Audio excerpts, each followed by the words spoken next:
श्री शासकीय high school पालखड़ी आज हमारे बीच में जिनकी तस्वीर हैं, महान तपस्वी आप देख रहे हैं कि स्वामी विवेकानंद और हमारे संविधान निर्माता डॉक्टर भीमराव रामजी अम्बेडकर। हम स्वामी विवेकानंद पर आज का व्याख्यान है। आज रात को मैं 12 बजे सोया और 2 बजे मेरी नींद खुली। 2 घंटे में नींद परिपक्व हुई और तब से मैं स्वामी विवेकानंद को पढ़ रहा और पढ़ते पढ़ते ये लगा कि मुझे समय कम पड़ गया कि स्वामी विवेकानंद इस भारत भूमि को इतनी बड़ी देन थे, ये आप अपन कल्पना नहीं कर सकते। इस मातृभूमि के हम जितने ऋणी हों कि स्वामी विवेकानंद जैसे विवेकवान इस धरती पर जन्म दिए, ये हमारे लिए उस जिस भी शक्ति को मानते हैं हम श्रद्धा से, उस सबको नमन करना चाहिए। हाथ जोड़ के आप सब नमन करते हैं, ऐसे हाथ जोड़ के ऐसे नमन करते। उसके लिए कृतज्ञता दिखाएं कि स्वामी विवेकानंद जैसी एक महान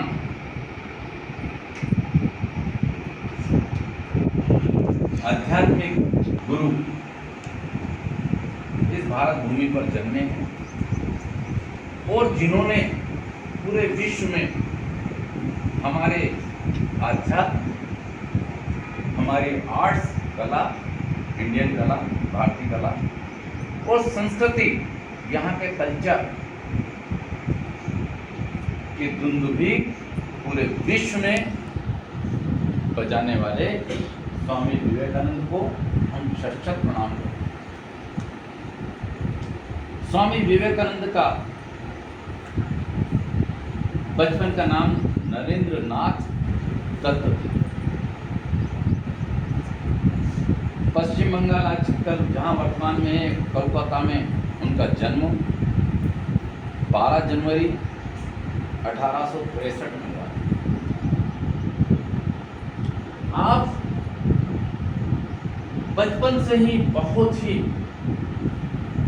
प्रबुद्ध और तर्कशील शक्ति के और जिज्ञासा के एक भंडार। आपने, मुझे ताज्जुब हुआ, आपने वेदांत पढ़े, हमारे सारे वेद पढ़ लिए, बाइबिल पढ़ ली, कुरान पढ़ी। कोई ऐसा धर्मशास्त्र किसी भी धर्म का नहीं हो जो स्वामी विवेकानंद ने जिसका अध्ययन नहीं किया। और मात्र 25 साल की उम्र में 25 साल की उम्र में वो जब रामकृष्ण परमहंस से मिले तो वो अईश्वरवादी थे। अईश्वरवादी का मतलब होता है ईश्वर को नहीं मानना। ठीक, उन्होंने रामकृष्ण परमहंस से जब काली देवी की पूजा के दौरान उनसे आमना सामना भेंट हुई तो उन्होंने वही प्रश्न रामकृष्ण परमहंस से पूछा कि क्या आपने ईश्वर को देखा है? क्या प्रश्न किया उन्होंने? क्या प्रश्न किया? आप इतने महान संत हैं, गुरु हैं, रामकृष्ण मिशन जिनके से चलता है, क्या आपने ईश्वर को देखा है? तो रामकृष्ण परमहंस ने बोला, यस, हाँ मैंने ईश्वर को देखा, और मैंने ईश्वर को देखा है उतने करीब से देखा है जितना मैं तुम्हें करीब से देखा है। जितना पास से मैं आपको देख रहा हूं उतने पास से मैंने ईश्वर को देखा। लेकिन सिर्फ तुम में और उस ईश्वर में अंतर एक है कि जितना ज्यादा मैं तुम्हें महसूस कर पा रहा हूं उससे ज्यादा मैं उस ईश्वर को महसूस कर पा रहा हूं जिसने इस सृष्टि को रचाया बनाया। बस नरेंद्र जो थे, नरेंद्र नाथ दत्त थे, उनका विवेक जागा और उन्होंने उन्हें अपना गुरु माना। क्या मान लिया? क्या मान लिया? क्या माना? यस। क्योंकि गुरु का मतलब होता है अंधकार से प्रकाश की ओर ले जाने वाला, अज्ञानता से ज्ञान की तरफ ले जाने वाला, कुतर्क से तर्क युक्त ज्ञान की तरफ ले जाने वाला। आप ज्ञान, विज्ञान, संस्कृति सबके माहिर, सबके जानकार। आपके घर की परिस्थितियां सुनकर मुझे बहुत ताज्जुब हुआ कि इनके घर की परिस्थिति ऐसी थी जिन्हें 2 समय का भोजन तक नहीं मिलता। वह नरेंद्र नाथ दत्त मात्र 30 साल की उम्र, only in 30 years age, Rajasthan के एक राजा ने उनके विवेक, तर्क संगतता के आधार पर उनका नाम विवेकानंद कहा। विवेक का अर्थ वो होता है, बुद्धि का मतलब सिर्फ बुद्धि होती है। विवेक का अर्थ होता है कि जो सच और गलत में अंतर कर ले। हंस की तरह नीर शीर विवेका, नीर पानी और दूध दोनों को जो अलग कर दे उसे ही विवेकवान कहा जाता है। तो उन्हें कहा गया विवेक का माने विवेक वाला और उसी में अपने आप को आनंद पाने वाला, विवेकानंद। ठीक है। यह विवेकानंद मात्र 30 साल की उम्र में ये पूरे भारत के भ्रमण कर चुके थे। पूरे इतना ज्ञान प्राप्त करने के बाद में जितना भी हमारे भारत भूमि है उस पूरी भारत भूमि को नाप चुके थे, भ्रमण कर चुके थे। स्वामी विवेकानंद 30 साल की उम्र में वो समय आया 1893 और अमेरिका में एक विश्व धर्म परिषद हुई थी, सम्मेलन हुआ था, उसमें पहुंचे। वहां पर हर धर्म के महान विद्वान लोग पहुंचे थे, संत पहुंचे थे। आपने किसी तरीके से, क्योंकि हम उस समय अंग्रेजों के गुलाम थे, हमारी कोई अहमियत नहीं थी, तो अपने किसी अमेरिकन दोस्त के माध्यम से वो उस विश्व धर्म सम्मेलन में बोलने के लिए अपना नाम रखने में किसी तरह सफल हो पाए कि मुझे थोड़ा सा समय दे दिया। तो चूंकि वो रिकमेंड लगी और उस रिकमेंड के आधार पर उनका अंत में नाम आया और वो दिन था 11 सितंबर 1893, 11 सितंबर 1893। उन्होंने जैसे ही वहां पर देखा कि जितने भी धर्म ग्रंथ थे उसमें सबसे नीचे हमारी श्रीमद् भगवत गीता को,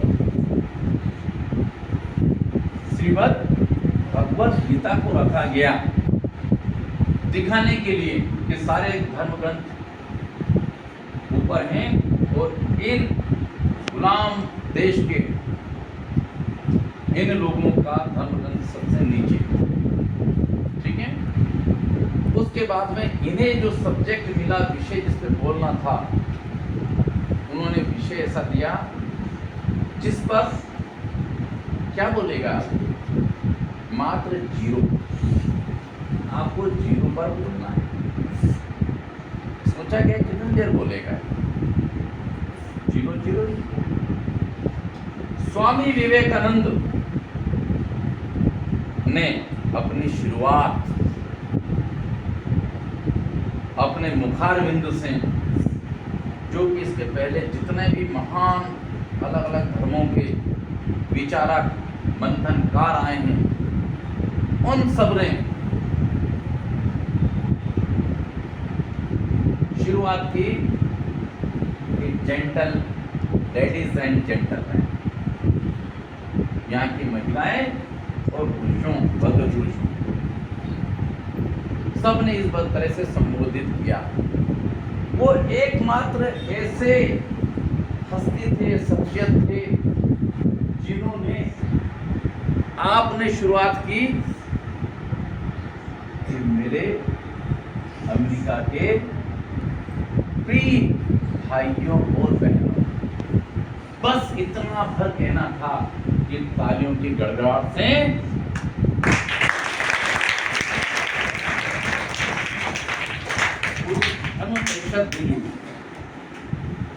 पूरी धर्म परिषद भाइयों और बहनों जैसे कहते हैं, तो एक आर्थिक लगाव होता है, और लेडीज एंड जेंटलमैन कहते हैं तो इसमें आत्मिक लगाव नहीं होता। बस फिर क्या, उन्होंने अपना बोलना चालू किया, और यहाँ देखा गया कि अमेरिका के कई भक्त उनको हो गए, कि अनुयायी उनके बन गए, और 3 साल तक अमेरिका से उन्हें भारत देश नहीं आए। इतने अनुयायी हो गए, इतने फॉलोअर बन गए अमेरिका जैसा देश।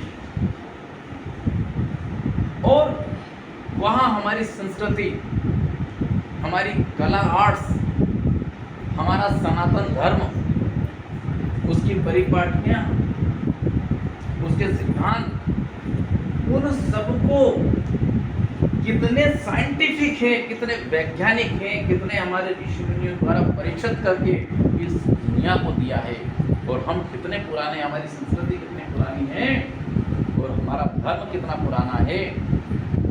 इसको अपने तर्क, अकाट के तर्क जिसको कोई नहीं काट सकता, और आधार बैस पर यह सिद्ध करने में वो सिद्धस्त रहे कि एक टक पिन ड्रॉप साइलेंट पे उनको लगातार पूरी धर्म परिषद सुनती रही। बीच बीच में जब भी उन्होंने धुन इस देश की संस्कृति की बजाय, आर्ट की बजाय, कला की बजाय, तो सब ने तालियों की गड़गड़ाहट से उनका अभिनंदन किया, वंदन किया। अरे यहाँ तक कि एक महिला उनसे प्रभावित होकर, बहुत ही सुंदर महिला प्रभावित होकर के उनसे कहा कि नहीं Swami Vivekananda, I want to marry with you, मैं आपके साथ शादी करना चाहता हूं। स्वामी ब्रह्मचारी और भारत की, उन्होंने कहा कि देवी आप ऐसा क्यों चाहती हैं, मैं